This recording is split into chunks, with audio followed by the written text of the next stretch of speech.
Le soleil se levait à peine sur les toits densément peuplés de muchins lorsqu'Amarashi Obi ajusta l'unique sangle de son sac à dos usé, resserra ses pantoufles en nylon bon marché et sortit du petit studio familial.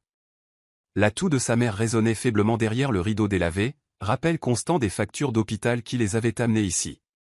Le ventilateur de plafond cassé, le carrelage fissuré, le matelas usé jusqu'à la corde, tout cela rappelait à Amarashi que la vie était injuste, mais qu'elle ne se laisserait pas abattre. Elle avait obtenu un diplôme d'anglais dans une université fédérale, mais dans un pays où les qualifications n'étaient pas toujours synonymes d'opportunité. Elle se retrouva à essuyer les sols et à récurer les toilettes dans les villas de Banana Island, tandis que les filles de riches vivaient la vie dont elle rêvait. Pourtant, elle portait sa dignité telle une armure. Son premier jour au manoir de Jason Okonkwo, l'une des résidences de milliardaires les plus gardées et mystérieuses de Lagos, s'est déroulé avec à la fois peur et détermination. Les autres employés s'étaient murmuré qu'elle était trop bien pour être femme de ménage, qu'elle avait un diplôme SEF, mais elle gardait la tête basse. Elle n'avait aucune intention de devenir une nouvelle source de rumeurs. Vêtue de son nouvel uniforme bleu marine, elle s'approcha du portail en fer avec une assurance prudente et se présenta au personnel de sécurité, la voix posée malgré un battement de cœur anxieux. À l'intérieur, le manoir était un monde à part, avec ses sols en marbre poli, ses hauts plafonds de verre et un silence empreint de puissance. Amarashi fut présentée à Madame Teresa, la gouvernante en chef, à la fois vive et maternelle, qui, après un long regard, acquiesça simplement et lui tendit son nécessaire de nettoyage. Pas de long discours. « Fais bien ton travail et tu dureras, dit-elle. Amarashi hocha la tête. En parcourant les couloirs, elle aperçut des bribes de l'univers de Jason, des articles de journaux encadrés sur son empire technologique, des photos de PDG internationaux, et une aura de puissance tranquille qui emplissait la maison. Elle ne l'avait pas encore rencontré, mais le personnel parlait de lui comme d'une énigme. Certains le disaient sans cœur, d'autres simplement réservés. Amarashi s'en fichait. Elle était là pour travailler, rien de plus. Cette nuit-là, allongée sur un petit matelas dans les quartiers du personnel, ses pensées dérivèrent vers le passé, vers le cunilingus. Le garçon qui lui avait promis l'éternité, mais qu'il avait abandonné comme une mauvaise habitude lorsque Kimi, la fille d'un riche importateur, lui avait offert un train de vie auquel il n'avait pas pu résister. Amarashi se souvenait du jour où il l'avait quitté comme si c'était hier. Il n'avait même pas eu la décence de lui dire au revoir comme il se doit. Juste un message.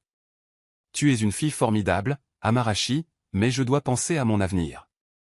Cet avenir n'incluait pas une fille qui récurait les toilettes de l'élite. Mais elle avait appris quelque chose ce jour-là, ne jamais mendier de l'amour. Plus jamais. Jason Okonkwo apparaissait rarement chez lui. Lorsqu'il le faisait, sa présence changeait l'atmosphère. À 35 ans, il avait accompli plus que la plupart des hommes 2 fois plus âgés que lui, bâtissant de toutes pièces un empire technologique milliardaire. Mais le succès lui avait coûté son mariage, sa vie privée et peut-être une partie de son âme. Le manoir fonctionnait comme sur des roulettes grâce à ses règles strictes. Pas de bruit, pas de drame personnel, pas de personnel dans son aile sans instructions explicites. C'est pourquoi la grâce d'Amarashi sous la pression était remarquable. Le 3e jour, lorsqu'un fournisseur livra par erreur la mauvaise marque de vin pour un événement, le majordome adjoint paniqua et les esprits s'échauffèrent.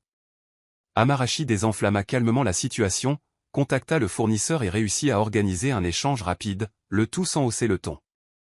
Jason, qui l'observait depuis les escaliers sans se faire remarquer, la remarqua mentalement. Elle ne rampa pas et ne rejeta pas la faute sur les autres. Elle résolut le problème et passa à autre chose. Il était rare de voir un tel sang-froid chez quelqu'un de son âge, surtout chez une domestique. Il ne lui adressa pas la parole, se contentant d'un regard bref et indéchiffrable, puis s'éloigna. Amarashi, de son côté, le remarqua à peine. Elle avait appris à rester dans son couloir, à éviter l'attention et à terminer ses services proprement. Mais le personnel l'avait remarqué. Surtout Nkechi, une jeune femme de ménage narquoise qui ne supportait pas la confiance sereine d'Amarashi. Elle va à l'université, mais elle porte une serpillière maintenant, murmura Nkechi à portée de voix. Toutes ces filles à gibots, vous les faites souffrir, dites-leur qu'elles tombent. Amarashi ne répondit pas, mais Madame Teresa, oui. Fais face à ta tâche, Nkechi. Si elle fait le ménage sans se plaindre, tu devrais prendre exemple sur elle. Cette défense a réchauffé Amarashi plus qu'elle ne l'aurait cru. En privé, Teresa lui dit plus tard, peu importe que tu sois femme de ménage ou diplômée. Cette maison récompense la discipline. Ne laisse pas ces personnes te faire baisser la tête. Ces mots restèrent gravés dans la mémoire d'Amarashi. Chaque jour, elle se levait plus tôt, faisait mieux sa toilette et se tenait comme une femme déterminée. Pourtant, sous cette force se cachait une douleur sourde, un désir d'être plus grande, de vivre une vie au-delà des balais et des uniformes. Elle n'enviait pas les riches, mais elle aspirait à la vie dont elle avait rêvé avant que le cunilingus ne la détruise. Pendant ce temps, Jason, depuis son bureau, commençait à remarquer bien plus que son efficacité. Il remarquait sa résilience. Son refus de flirter comme les autres. Sa dignité. Et pour un homme qui avait cessé de croire en la sincérité, c'était dangereux.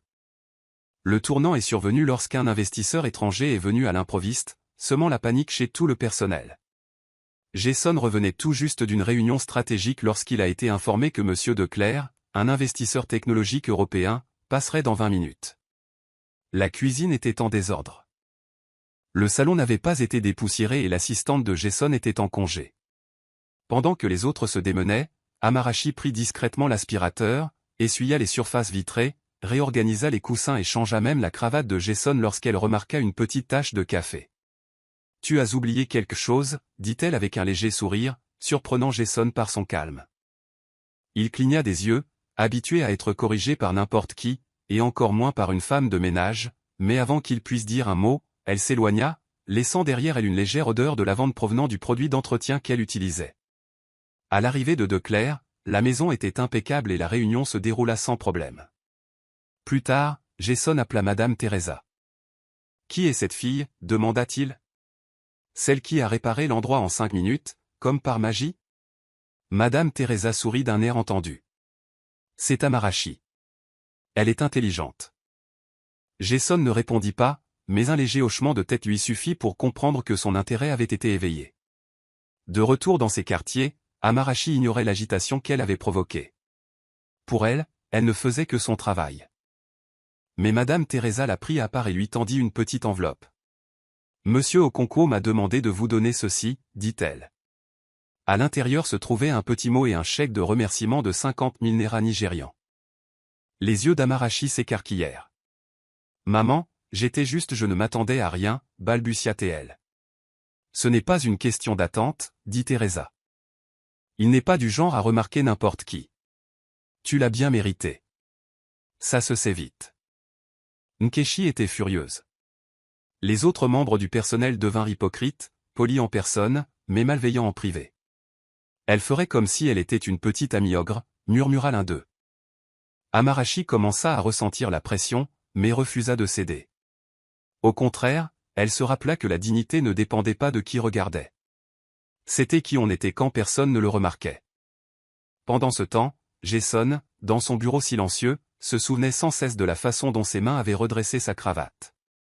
Ce n'était pas le geste, mais le regard dans ses yeux. Aucune intention. Aucune séduction. Juste une fierté discrète. Et pour la première fois depuis des années, il se surprit à regarder les caméras de sécurité plus longtemps qu'il n'aurait dû, juste pour l'apercevoir passer. C'était un jeudi après-midi lorsqu'Amarashi fut envoyé au supermarché Ikwa chercher du jus importé pour l'invité de Jason. Vêtue d'un t-shirt uni et d'un jean, elle se fondait dans la masse comme n'importe quelle jeune lagosienne. Tandis qu'elle parcourait le rayon des jus, comparant les prix et les marques sur la liste de courses, une voix qu'elle n'avait pas entendue depuis plus d'1 an lui fit froid dans le dos. Eh bien. Amarashi Yobi. Des slams poétiques aux ananas. Elle se retourna, et il était là, sagement allongé. Vêtu de mocassins coûteux et d'un polo ajusté, son sourire suffisant n'avait pas changé. À côté de lui se tenait Kimi, tout en brillance et en arrogance, mâchant bruyamment du chewing-gum et examinant Amarashi de la tête aux pieds. Le cœur d'Amarashi battait fort, mais son visage restait impassible. « Bonjour, cunilingus » dit-elle en ramassant calmement le dernier article de son chariot. « Tu te comportes toujours comme si tu étais trop bien pour nous, ricana-t-il. J'ai entendu dire que tu travailles comme domestique maintenant. C'est mignon. » Amarashi serra les poings, esquissant un sourire pincé. « Oui, je travaille. » « Et vous ?» Cela le fit taire un instant, mais Kimi, qui ne voulait pas perdre le dernier mot, esquissa un sourire narquois. « Au moins, il a progressé. Tout le monde ne reste pas dans le caniveau. » La gorge d'Amarachi brûlait, mais elle les dépassa, le menton levé. Elle pleurerait plus tard, mais pas devant eux. De retour au manoir, Amarachi leur remit les courses et s'enferma dans la buanderie. Les larmes coulèrent rapidement et bruyamment. Ce n'était pas l'insulte qui la brisait. C'était la prise de conscience que, même après tout ce temps, le cunilingus avait encore le pouvoir de la secouer. Elle détestait ça. Elle avait tant travaillé pour enfouir sa douleur, pour retrouver confiance en elle, et en un instant, il avait réussi à la faire se sentir à nouveau insignifiante. Madame Teresa la retrouva quelques minutes plus tard, les yeux gonflés, essayant de plier les draps d'une main tremblante. « Que s'est-il passé » demanda-t-elle doucement. Amarachi secoua la tête. « Ce n'est rien. Juste fatigué. » Mais Teresa ne s'y est pas laissée prendre. « Tu vaux bien plus que ce travail, Amarachi. Tu as du feu en toi. Ne laissez aucun homme vous perturber. » Ce soir-là, Amarachi se regarda dans le miroir, essuya ses larmes et se promit, apaisé par le cunilingus, de ne plus jamais la voir craquer. Pendant ce temps, Jason, qui visionnait les images de surveillance de son domicile, marqua une pause en voyant Amarachi entrer, les yeux rougis et les poings serrés. Ses sourcils se froncèrent. Quelque chose s'était produit. Et pour la première fois, il ressentit une étrange vague de protection, une vague qu'il n'avait pas ressentie depuis des années. Le centre de conférence bourdonnait des bavardages de l'élite sociale de Lagos, un mélange de politiciens, de PDG, de personnalités mondaines et d'influenceurs. Amarachi se tenait silencieusement près de la table des rafraîchissements, remplissant soigneusement les distributeurs de boissons à l'hibiscus et aux obos, dans le cadre de sa mission auprès de l'équipe de restauration privée de Jason. Ce n'était pas sa tâche habituelle, mais Madame Teresa lui avait demandé de l'aider pour la soirée, faute de personnel. Amarachi ne s'attendait pas à croiser quelqu'un de son passé. Mais ils étaient là, Kunil et Kimi, à moins d'1,50 m, vêtus de tenues de créateurs assortis. Kunil la remarqua en premier, donnant un coup de coude à Kimi avec un sourire narquois. Kimi se retourna, ses doigts parfaitement manucurés serrant une flûte à champagne. Elle se pencha et murmura quelque chose qui fit rire Kunil. Amarachi sentit le poids de leur regard, mais choisit de se concentrer sur la nappe qui glissait sans cesse du coin. Amarachi ? Comme Amarachi, Obi ? Tu travailles à l'événementiel maintenant, demanda Kimi d'une voix forte, attirant l'attention des invités. Amarachi se redressa, la mâchoire serrée. Oui, Kimi. Bonsoir, dit-elle avec calme. Waouh. Tu as vraiment fait du chemin, du recul, ajouta Kimi avec un rire sonore et délibéré. Kunil disait souvent que tu deviendrais un grand écrivain un jour. Qui aurait cru que tu finirais par servir du jus aux personnes que tu rêvais d'interviewer? Amarachi ne répondit pas. Elle regarda simplement Kimi dans les yeux avec une force tranquille qui la déstabilisa. Mais Kimi n'en avait pas fini. Je lui ai toujours dit que tu étais trop fier pour quelqu'un qui n'avait rien. Mais au moins, tu es utile maintenant. J'espère qu'il te paie le SMIC.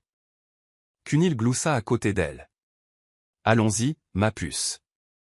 Celle-là pense encore que la dignité paie le loyer, ajouta-t-il. Amarachi resta figé un instant tandis qu'il s'éloignait, leur rire flottant comme un parfum. Sa poitrine lui faisait mal, sa fierté était blessée, mais elle ne pleurait pas. Pas encore. Elle termina sa tâche, s'excusa poliment et trouva un endroit tranquille derrière un hall principal où elle laissa échapper un profond soupir tremblant.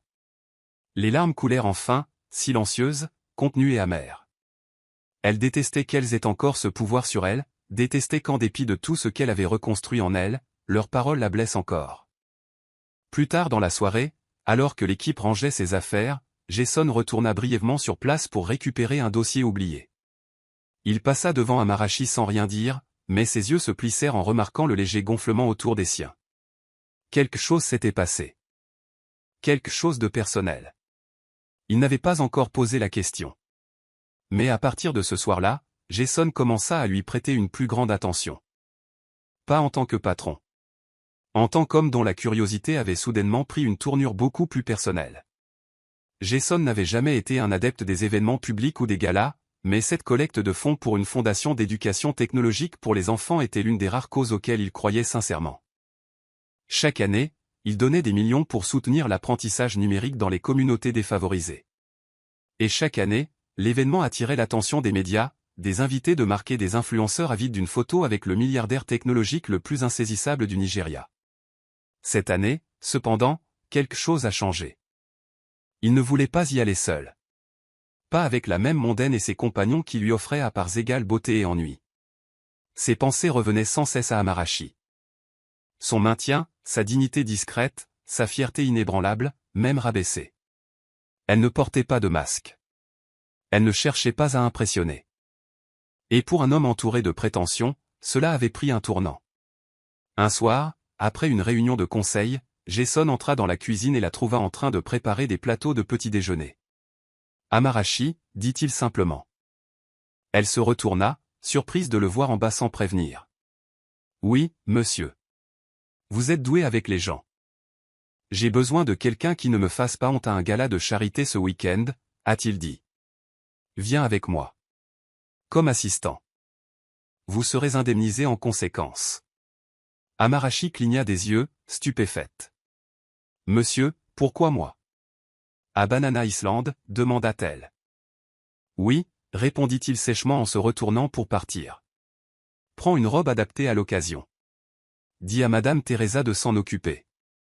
Pendant des heures, Amarachi rejoua la conversation dans sa tête. Était-ce un test? Un piège? Pourquoi elle? Elle annonça la nouvelle à Madame Teresa, qui rit d'un air entendu. Il n'emmène jamais son personnel aux événements. Jamais. C'est plus qu'une robe et un gala, ma chère, dit-elle en tendant un petit dossier à Amarachi. Voici le budget. Accompagnez le chauffeur d'Oga jusqu'à cette boutique de Lekki. Ils savent ce qu'ils ont à faire. Amarachi fixa la somme à l'intérieur, 300 000 naira nigérians pour une robe. Avec cette somme, elle pourrait payer 2 fois la facture de la clinique de sa mère. Ses mains tremblaient en fermant l'enveloppe. Plus tard dans la nuit, dans les quartiers, Ketchi et 2 autres domestiques commencèrent à chuchoter. Shahid, Suizoga, va faire la fête. Tu dis bien qu'il n'y a pas d'assistante, elle l'est. Je dis, Shahid, est-ce que je sers ses péchés? L'un d'eux ricana. Amarachi ne dit rien. Elle avait appris que le silence était plus fort que les ragots. Mais intérieurement, elle était inquiète. Que porterait-elle? Que dirait-on? Pourrait-elle vraiment entrer dans un monde où même son ombre ne se sentirait pas la bienvenue? Debout près de sa couchette ce soir-là, ses doigts effleurant l'enveloppe maintenant sous son oreiller, elle ignorait que ce gars-là allait changer sa vie à jamais. La boutique de Lekki ne ressemblait à rien de ce qu'Amarachi avait connu.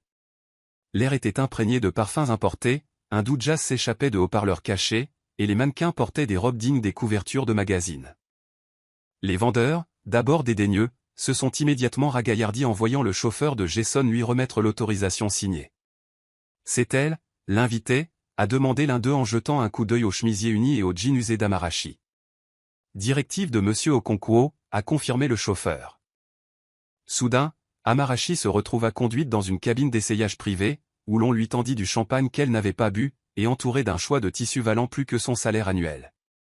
Tandis que les stylistes s'affairaient à ses mensurations et que les coiffeurs débattaient entre chignons et boucles, elle se tenait là, comme dans un rêve. « Je ne veux pas de choses trop criardes, murmura-t-elle. Tout simplement élégant. » Finalement, ils choisirent une robe vert émeraude profond qui moulait sa silhouette avec pudeur, avec une fente qui exprimait une certaine sophistication.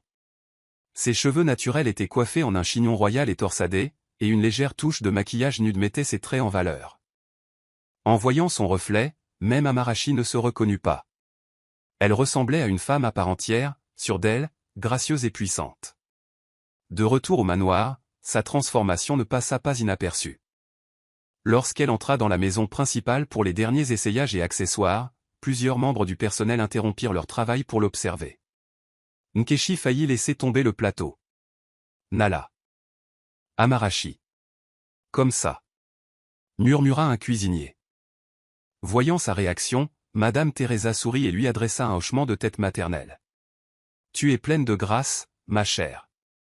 Aucun ragot ne peut te la voler. Jason, examinant une proposition à la table du dîner, leva les yeux juste à temps pour l'apercevoir traverser le couloir en glissant. Pendant un bref instant, son regard s'attarda, plus longtemps qu'il n'aurait dû. Il n'y avait pas de servante dans cette robe. Pas de femme de ménage avec ses talons. Juste une femme qui semblait avoir toujours été à sa place dans un tel espace. Cette nuit-là, Amarashi resta allongée dans son lit en silence, sa robe soigneusement accrochée au mur à côté d'elle. Pour la première fois depuis longtemps, elle se sentait nerveuse. Non pas par peur d'échouer, mais par peur de trop espérer. Au fond d'elle, la petite fille qui rêvait autrefois d'entrer dans des pièces où personne ne remettrait sa valeur en question recommença à s'agiter. Et elle ne savait pas si elle devait la faire taire ou la laisser enfin parler. Le gala était une constellation de robes scintillantes, de costumes cravates noires et de flashs d'appareils photo qui se reflétaient sur les lustres comme des étoiles filantes. Organisée dans une propriété privée de Banana Island, la soirée était conçue pour impressionner. Interview sur le tapis rouge, hors-d'œuvre gourmand, violoniste se faufilant dans la foule. Amarashi sortit de la BMW noire de Jason, ses talons claquant contre l'entrée en marbre poli. Les caméras la braquèrent un instant avant de réaliser qu'elle n'était pas une célébrité. Pourtant, sa démarche, assurée et posée, la rendait inoubliable. Jason, vêtu d'un smoking anthracite sur mesure, marchait quelques pas derrière elle, l'observant plus qu'il ne regardait les invités. Dès qu'ils entrèrent dans la salle, je sursautai. Des murmures commencèrent. Certains la reconnurent. La plupart non. Mais tous se demandaient qui était cette beauté à la peau sombre aux côtés de l'insaisissable milliardaire. Amarashi gardait le regard fixé droit devant elle, se souvenant de chaque mot prononcé par Madame Teresa. Tu n'es pas un meuble dans le monde des riches. Tu es une femme. Soyez un. Mais le destin en avait décidé autrement. Près de la fontaine à vin, Kunel et Kimi l'aperçurent. Les yeux de Kimi faillirent sortir de leurs orbites. Est-ce Amarashi?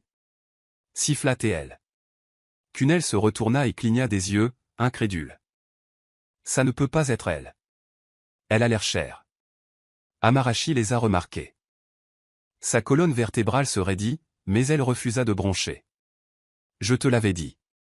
Kimi siffla de venin. Elle essaie de grimper en utilisant son patron. Pathétique. Il s'avance vers elle, un faux sourire en coin. Waouh, Amarashi, dit Kimi avec une douceur feinte. Ravi de te revoir. Tu es impeccable, et bien, étonnamment.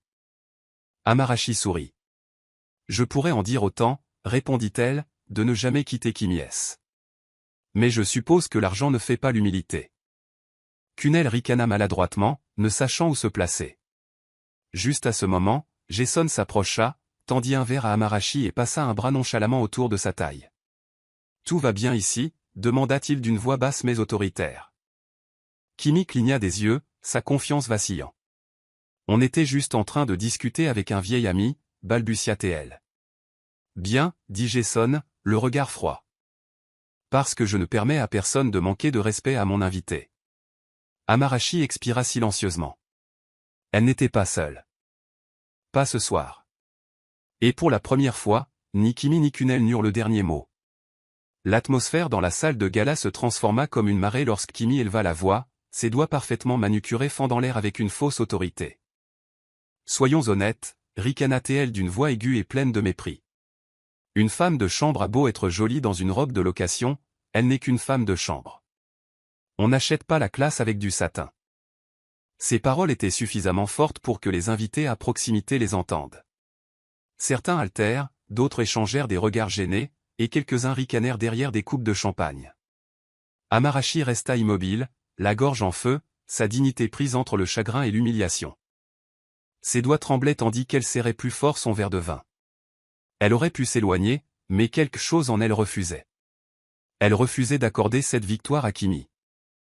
Pas encore. Pas après toutes ces nuits blanches et ces prières silencieuses. Elle croisa le regard de Kimi, d'une voix mesurée. Mieux valait travailler de mes mains que vendre mon âme. Un silence s'abattit. Même Kunel détourna le regard, mal à l'aise. Mais alors que Kimi s'apprêtait à lancer une nouvelle insulte, une voix s'éleva dans le silence. Ça suffit. C'était Jason. Il observait depuis la ligne de touche, son verre intact, la mâchoire serrée, écoutant le mépris public se déchaîner. En quelques pas assurés, il était aux côtés d'Amarashi. Sans prévenir, les yeux rivés sur Kimi, Jason posa son verre sur un plateau, se tourna vers Amarashi, lui prit doucement le visage entre ses mains et l'embrassa. Pas un bisou rapide et dédaigneux, mais un baiser public, ferme et délibéré. Des exclamations de surprise parcoururent la foule. Les téléphones jaillirent comme des poignards.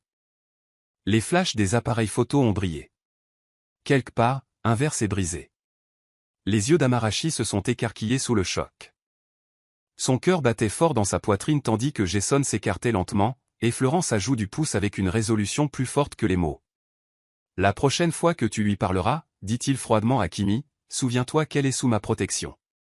Et dans cette ville, ça compte encore. » Kimi resta figé, clignant furieusement des yeux tandis que les murmures s'amplifiaient. Kunel déglutit difficilement et recula, visiblement dépassé. Amarachi ne pouvait plus bouger. Ses pensées se bousculèrent. Que venait-il de se passer? Pourquoi avait-il fait ça? Était-il sincère? Mais Jason ne s'expliqua pas. Il lui prit simplement la main et l'entraîna hors de la salle de bal, laissant derrière lui une salle remplie d'élites médusées, d'ex honteux et une frénésie médiatique qui attendait d'exploser au matin.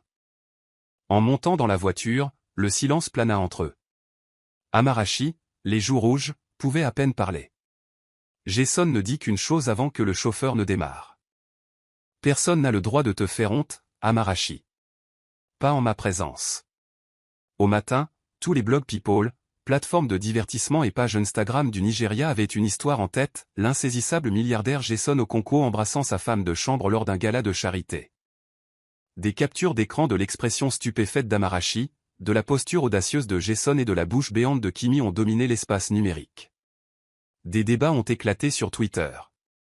Certains ont salué le geste, le qualifiant de romantique et d'audacieux, tandis que d'autres l'ont raillé, le qualifiant de désespoir ou de coup de pub.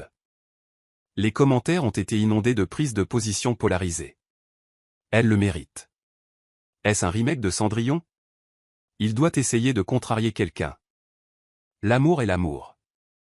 Au manoir, la maisonnée vibrait de ragots. Les jeunes employés chuchotaient sans cesse. Nkechi, verte de jalousie, leva les yeux au ciel avec une telle violence qu'elle faillit en avoir mal à la tête. Pas de pluie, maintenant? Sinon, on verra F. God embrasser Oga, il nous a envoyé, murmura-t-elle amèrement. Mais Amarachi n'eut pas le temps d'écouter les murmures. Elle était bouleversée. Jason l'avait embrassée. En public. Pour sa défense. Mais que signifiait-il? Était-ce simplement un jeu de pouvoir pour faire taire l'humiliation, ou y avait-il une intention plus profonde? Jason, quant à lui, a géré la tempête médiatique avec un calme éprouvé. Son équipe de relations publiques a publié un bref communiqué. Monsieur Okonkwo ne parle pas de ses affaires personnelles. Tous ses partenariats caritatifs restent inchangés. Mais intérieurement, il n'était pas aussi insensible qu'il le paraissait. Il n'avait pas prévu d'embrasser Amarachi. C'était instinctif, nourri par la rage et protecteur.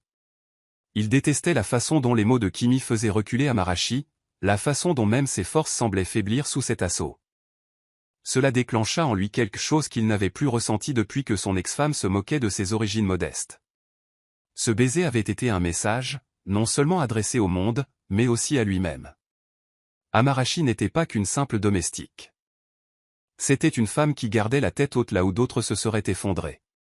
Plus tard dans la soirée, Amarachi frappa doucement à la porte de son bureau.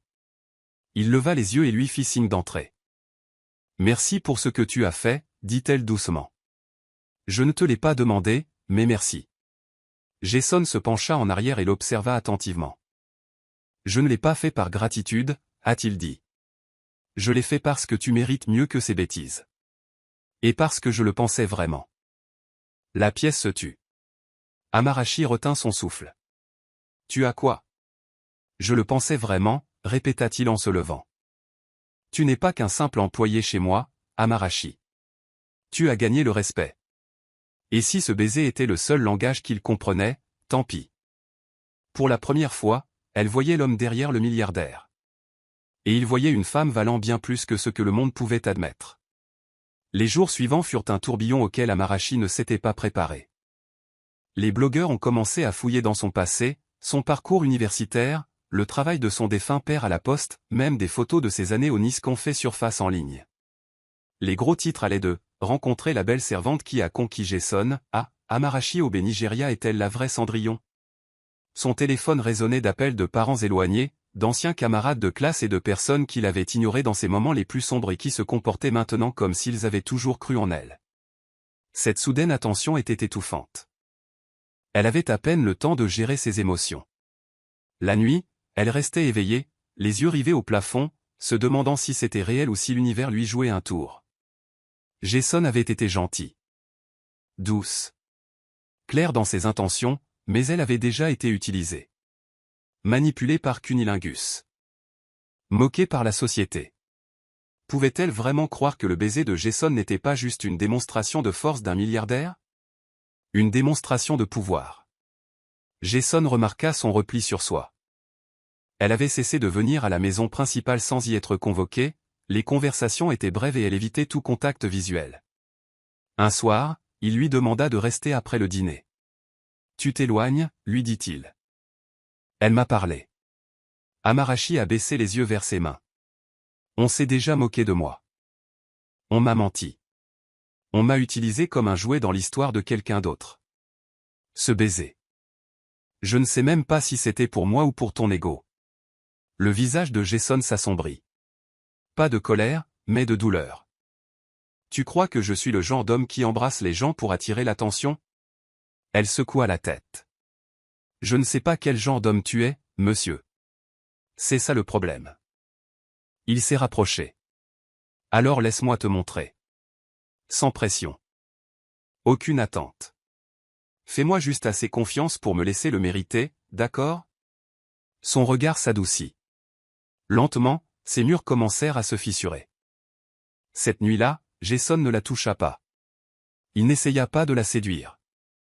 Il s'assit simplement à côté d'elle dans le jardin, sous les étoiles, et l'écouta parler de ses rêves, de ses peurs, de la maladie de sa mère. C'était la première fois que quelqu'un l'écoutait sans vouloir la réparer. C'était la première fois qu'elle commençait à croire que peut-être, juste peut-être, elle n'était plus seule. L'invitation au brunch familial de Jason fut une surprise. Il n'y a que ma sœur et son mari, a-t-il expliqué. Ils ont demandé de tes nouvelles après le gala. Il est temps. Amarachi pour nous. Le temps de quoi? Qu'ils sachent que tu n'es pas une phase. Elle hésita. Elle avait pénétré dans les salons prestigieux avec une serpillière et avait survécu aux moqueries publiques en talons de satin, mais rencontrer la famille d'un milliardaire qui pourrait bien craquer pour elle? C'était bien plus terrifiant. Pourtant, elle accepta. Madame Teresa l'aida à choisir une robe en cara, modeste mais élégante, associée à des boucles d'oreilles en or et des sandales plates. Soyez vous-même, conseilla-t-elle. N'essayez pas de paraître riche. N'essayez pas de paraître petit. Sois juste Amarachi, Obi. Le brunch avait lieu chez la sœur de Jason, à Victoria Island, une élégante maison au bord de l'eau, pleine de goût. Sa sœur, Neka Okonko Adale, était tout ce qu'Amarachi craignait, grande, élégante, éloquente et visiblement sceptique. Son mari, Konel Otole, sans lien de parenté avec l'ex d'Amarachi, se montra plus chaleureux, lui offrant un jus d'ananas et lui demandant comment elle avait vécu au Nisk. Neka, quant à elle, brandissait sa fourchette comme une arme de jugement. « Alors, c'est toi » dit-elle froidement. « Intéressant. » Amarachi sourit poliment. « Oui, maman. Je suis honoré de te rencontrer. » Neka ne m'a pas rendu son sourire. « Je veux juste être sûr que ce ne soit pas une nouvelle période de tabloïd pour mon frère. Il a tendance à attirer les histoires compliquées. » Jason intervint d'un ton calme mais ferme. « Neka, ce n'est pas une histoire. Elle fait partie de ma vie. Traitez-la avec respect. » Le silence s'installa. Neka s'essuya les lèvres avec une serviette. « Si tu le dis.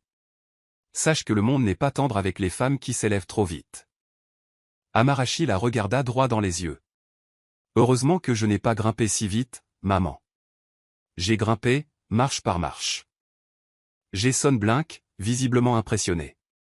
Après le repas, alors qu'il se dirigeait vers la voiture, il lui prit la main. « Tu n'as pas survécu à ça. Tu l'as mieux géré que moi. » Amarachi sourit faiblement. « J'ai nettoyé trop de manoirs pour craindre ce qu'il y a à l'intérieur. » Ils rient ensemble, libres, sans défense. Et dans ce rire, quelque chose s'approfondit entre eux. Le poids de la différence de classe, de la peur, de la honte. Cela ne disparut pas.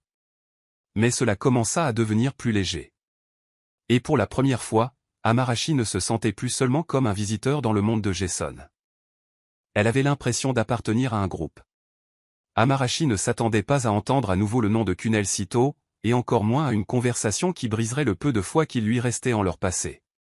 C'était la fin de l'après-midi, et elle avait accompagné Jason à un brunch de réseautage tranquille organisé par un ancien sénateur. Le décor était paisible, mais son cœur, lui, ne l'était pas. Elle avait passé tout le trajet à éviter son regard, digérant encore le brunch avec sa sœur et essayant de ne pas trop penser aux subtils changements de comportement de Jason depuis le baiser. Elle débarrassait ses verres de cocktail vides lorsqu'un homme bien habillé s'approcha d'elle. « Vous êtes Amarashi Yobi, n'est-ce pas » demanda-t-il poliment. « Je suis Shindu Osho. Je travaille avec la famille Alad. Je t'ai déjà vu. » Elle hocha la tête, incertaine de la raison pour laquelle il lui parlait. « Je ne devrais pas dire ça, mais je me suis toujours senti mal pour ce qui s'était passé. Le père de Kimi a payé Kunel pour rompre avec toi, dit-il sans détour. Il pensait que Kunel s'attachait trop à une fille de Mouchin, et que cela ternirait l'image d'Alad d'avoir une belle fille issue d'un milieu ouvrier. » Amarashi le fixa du regard, le souffle coupé. « Tu mens, murmura-t-elle. Mais l'homme secoua la tête. Il prit l'argent. J'ai acheté une voiture avec. Demandez à n'importe qui à l'Ekifazin, ils vous le confirmeront. Le monde a basculé. Amarashi s'agrippa à la table la plus proche, luttant contre les larmes qui menaçaient de couler. Ce n'était pas seulement une trahison, c'était la confirmation que son amour avait été négocié comme une transaction. Toutes ces nuits où Kunel lui avait dit qu'il avait besoin d'espace, qu'il cherchait sa voie, que des mensonges. Jason remarqua son visage pâle de l'autre côté du couloir et s'avança immédiatement vers elle. Lorsqu'elle lui raconta enfin tout, Jason resta silencieux pendant quelques instants. « Tu mérites la vérité, dit-il enfin. » Même si c'était tard, Amarashi s'assit à côté de lui sur un banc du jardin, engourdi. « Je m'en suis toujours voulu, dit-elle lentement. Elle se disait que si j'avais eu plus d'argent, de meilleures relations, un milieu plus aisé, il serait peut-être resté. » Jason lui prit la main. « Tu n'es pas quelqu'un que les gens surclassent depuis Amarashi. Tu es la surclassement. » Cette nuit-là, Amarashi pleurait en privé. Non pas à cause de Kunel, mais parce que les mots de Jason guérissaient une blessure dont elle ignorait même le saignement. Et, au plus profond d'elle-même, quelque chose commença à changer. Elle n'avait plus peur d'être aimée à voix haute. La décision d'aller à un rendez-vous était inattendue et venait d'Amarashi. « Essayons quelque chose, dit-elle à Jason un soir tranquille, alors qu'ils partageaient le thé dans le jardin. Pas de gala, pas de médias, pas de milliardaires ni de colocataires, juste toi et moi. » Jason haussa un sourcil, intrigué. Là-bas, il y avait un petit café d'art à Surilé, un espace ouvert avec de la poésie parlée, des peintures locales à vendre et des bols de suya épicés servis avec du sobo frais. Amarashi portait une simple robe en kara, les cheveux relevés en un chignon souple et aucun bijou, à l'exception d'un bracelet en argent. Jason avait troqué sa veste de créateur habituelle pour une chemise unie et un jean. Il avait l'air différent, normal, serein. « Tu n'es jamais venu ici, n'est-ce pas ?» Le taquina Amarashi tandis qu'ils étaient assis au fond, loin des projecteurs. « Non, mais j'aime déjà ça, » répondit-il, les yeux rivés sur elle, pas sur les œuvres. Ils parlèrent pendant des heures, de ses auteurs préférés, de son enfance à Kaduna, de rêves qu'il n'avait jamais racontés à personne. Elle parlait de son désir d'ouvrir un jour une bibliothèque communautaire, et il l'écoutait comme si chaque mot lui était précieux. Alors que la foule se raréfiait et que la musique s'adoucissait, Jason se pencha en avant. « Pourquoi n'as-tu jamais fait de journalisme ?» Amarashi sourit tristement. « Après la mort de mon père, ma mère est tombée malade. J'ai dû travailler, d'abord dans une école, puis dans le ménage.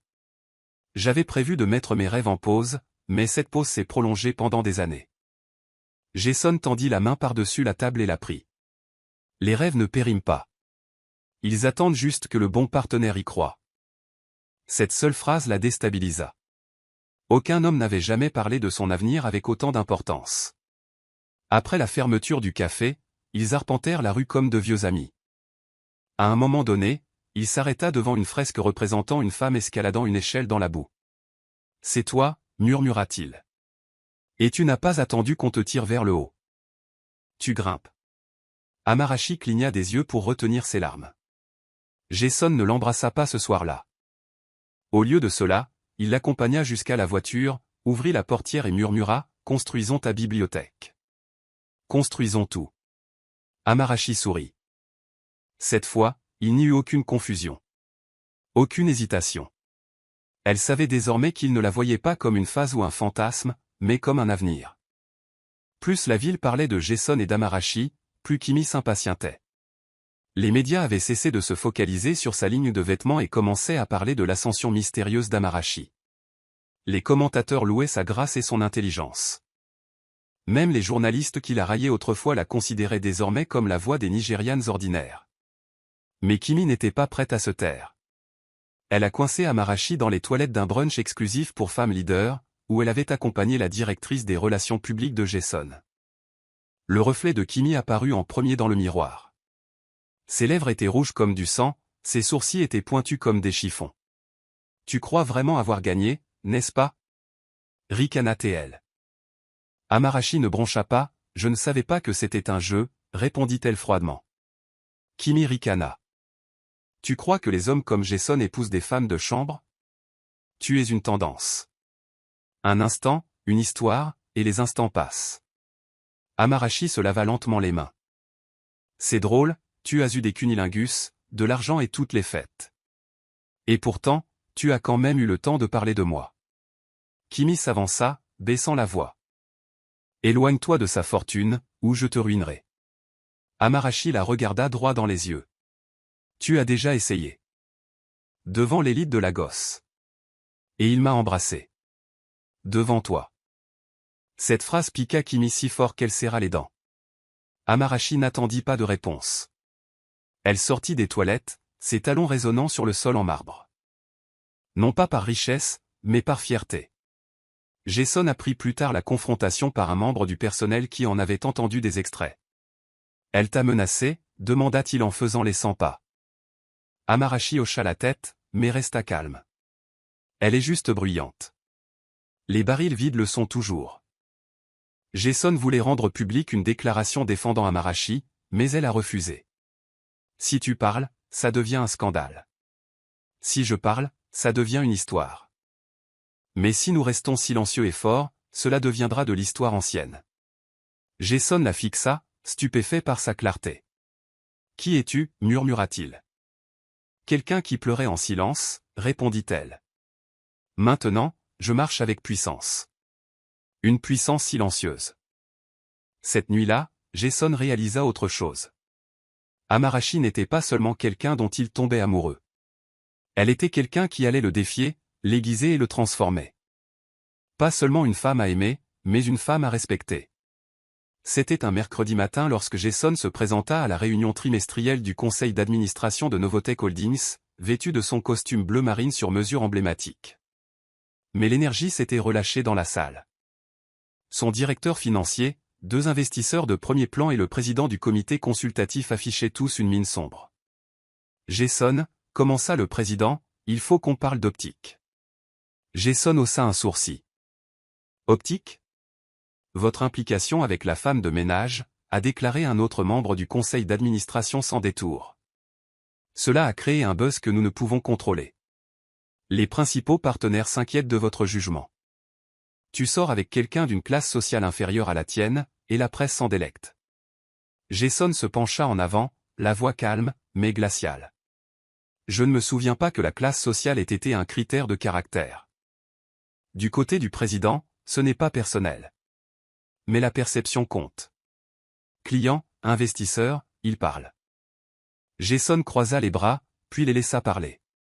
Après la réunion, Jason retourna à son bureau et resta assis, immobile, l'air indéchiffrable. Mais Amarashi, venue déposer ses dossiers, entendit une partie de l'échange. Elle se tenait à la porte, le cœur serré. Plus tard, dans la cuisine, elle s'assit avec Madame Teresa. On m'a appelé en dessous de sa classe, murmura Amarashi. Ils ne me connaissent même pas. Madame Teresa lui prit la main. Tu sais qui tu es. Ça suffit. Mais Amarashi n'était pas convaincue. Ce soir-là, elle se tenait dans le bureau de Jason, les mains tremblantes. J'ai entendu ce qu'ils ont dit. Elle a admis, si je porte atteinte à votre entreprise, à votre empire, je devrais partir. Jason leva brusquement les yeux. Amarachi, non. Ne dis pas ça. Ils ont raison, Jason. Je n'appartiens pas à ton monde, dit-elle doucement. Je ne laisserai pas mon amour pour toi détruire ce que tu as construit. Il s'avança vers elle, mais elle recula. J'ai besoin de temps, dit-elle. Et avant qu'il puisse l'arrêter, elle sortit, laissant Jason figé, son monde plus silencieux qu'il ne l'avait été depuis des années. Il ne l'avait pas poursuivi cette nuit-là. Mais au fond de lui, il savait que s'il ne se battait pas rapidement pour elle, il la perdrait à jamais. Ce soir-là, Amarachi était assise près de sa fenêtre, écoutant les bruits sourds de la gosse, le bourdonnement des générateurs, les klaxons lointains et les bavardages des voisins de l'appartement voisin. Elle était de retour à Mouchin depuis plus d'1 an, pas depuis qu'elle avait décroché un emploi chez Jason. La voilà maintenant, recroquevillée sur son matelas d'enfance, celui-là même sur lequel elle avait pleuré le jour du départ de Cunel. Sauf que cette fois, ce n'était pas le chagrin qui la faisait pleurer. Elle pleurait l'espoir en lequel elle avait osé croire. Jason lui avait donné le sentiment d'être vu, respecté, et même aimé. Mais l'expression de son visage lorsqu'elle lui dit au revoir la hantait. Non pas parce qu'il était en colère, mais parce qu'il avait l'air brisé.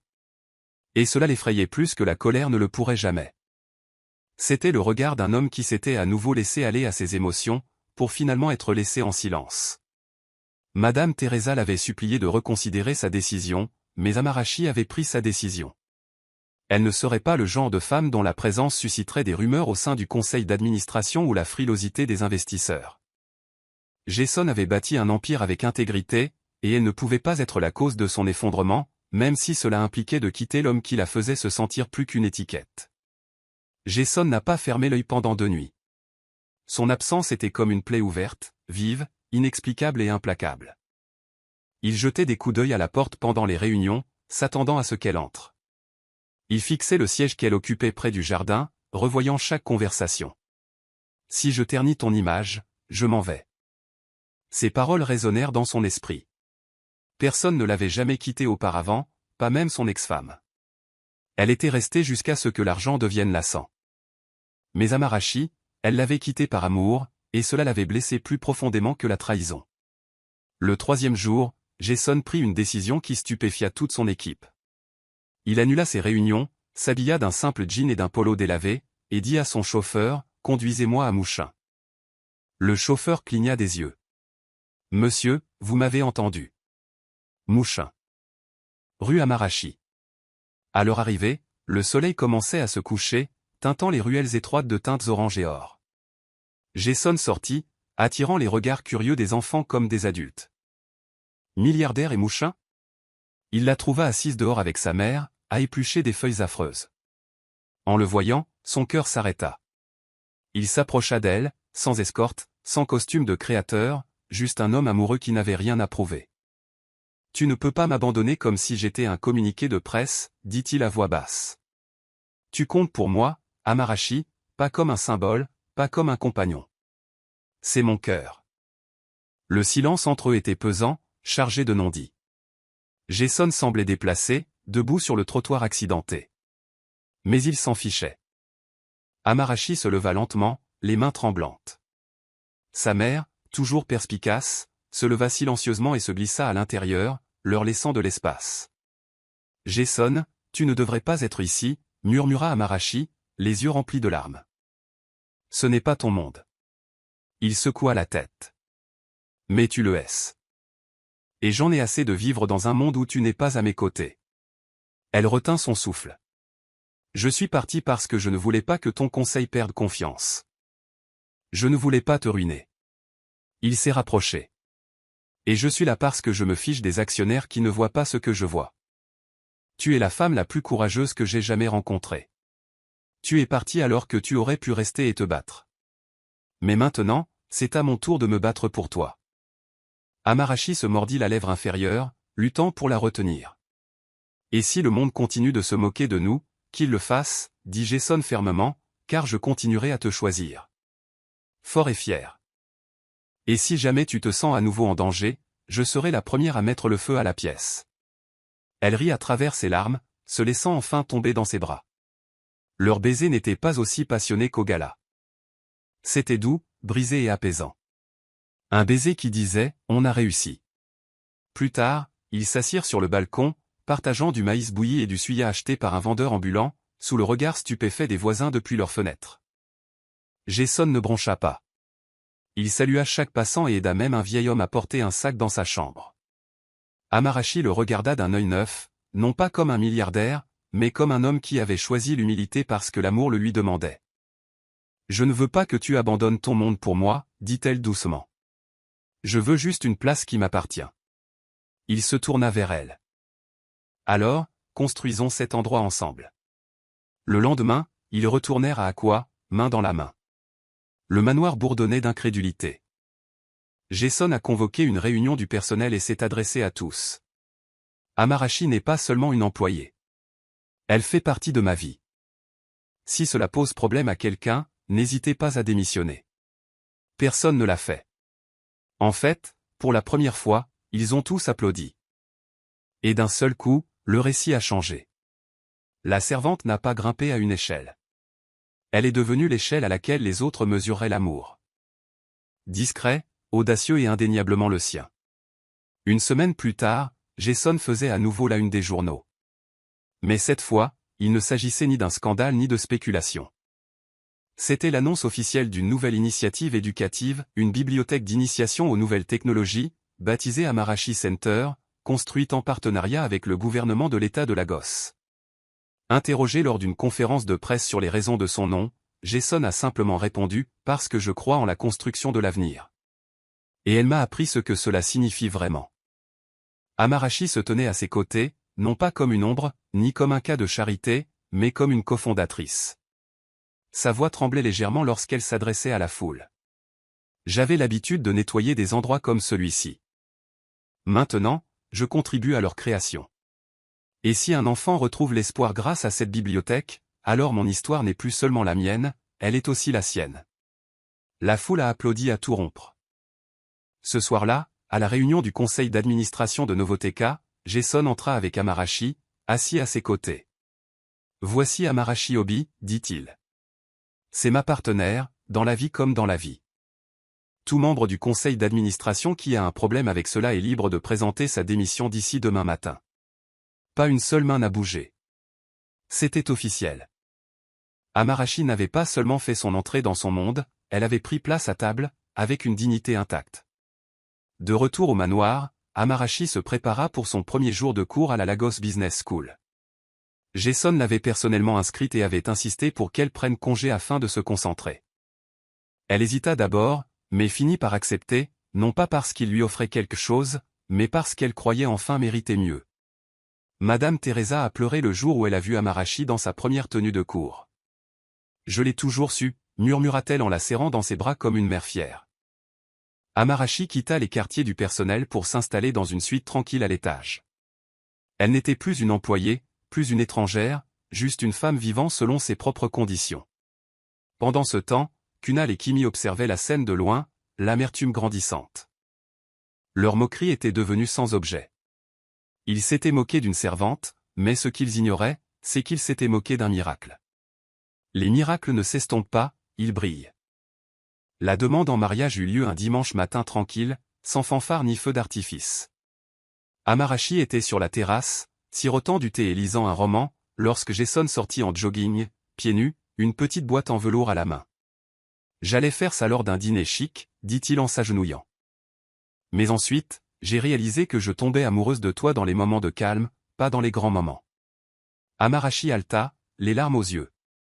Jason, il ouvrit la boîte.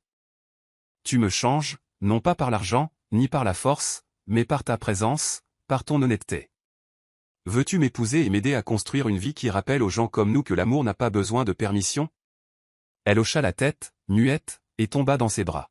« Oui, oui, je le ferai. » Ils s'embrassèrent, pieds nus sur la terrasse, avec la brise matinale pour seul témoin. La nouvelle se répandit, comme toujours.